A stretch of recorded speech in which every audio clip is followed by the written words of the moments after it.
ফামান আযলামু মিম্মান কাযাবা আলাল্লাহি ওয়া কাযযাবা বিস-সিদকি ইয জাআহু আলাইসা ফি জাহান্নামা মাসওয়াল লিল কাফিরিন।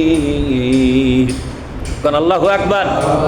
আল্লাহ পাক বলেন ফামান আযলাম, সুতরাং তার চাইতে বড় জালেম আর কে আছে?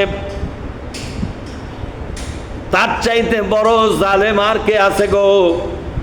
মিম্মান কাযাবা আলাল্লাহ, যারা আল্লাহর উপরে মিথ্যা কথা বলে, আল্লাহর ব্যাপারে মিথ্যা তথ্য দেয়। অনেকগুলো কথা তারা আল্লাহর নাম দিয়ে বলে, অথচ যেই কথাগুলো কোরআনে হাদিসে নাই। আছে না জোরে করে এরকম কথা? অনেকগুলো কথা মানুষ বলে, আল্লাহর নামে মিথ্যা কথা বলে।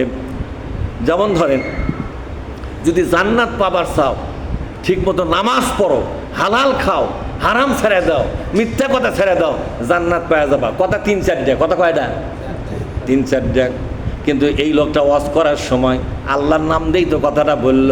বলেন তো এতটুকু জান্নাতে যাওয়ার জন্য যথেষ্ট না আরও কাজ আছে? কতক্ষণ নাকি আরও কাজ আছে নাকি? সেটা হলো বাপ মায়ের হক আদায় করা লাগবে কিনা, প্রতিবেশীর হক আদায় করা লাগবে কিনা, মানুষকে ওজনে ঠিক দেওয়া লাগবে কিনা, এরপরে আপনার শিরক ছেড়ে দেওয়া লাগবে কিনা, বেদাত ছেড়ে দেওয়া লাগবে কিনা, লাগবে কিনা জোরে কোন?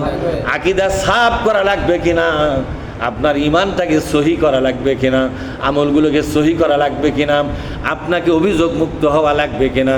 আল্লাহর কোরআনে যতগুলো বিধান আল্লাহ পেশ করেছেন, সবগুলো বিধান বাদ দিয়ে 3-4টা বাছাই করে নিলেন।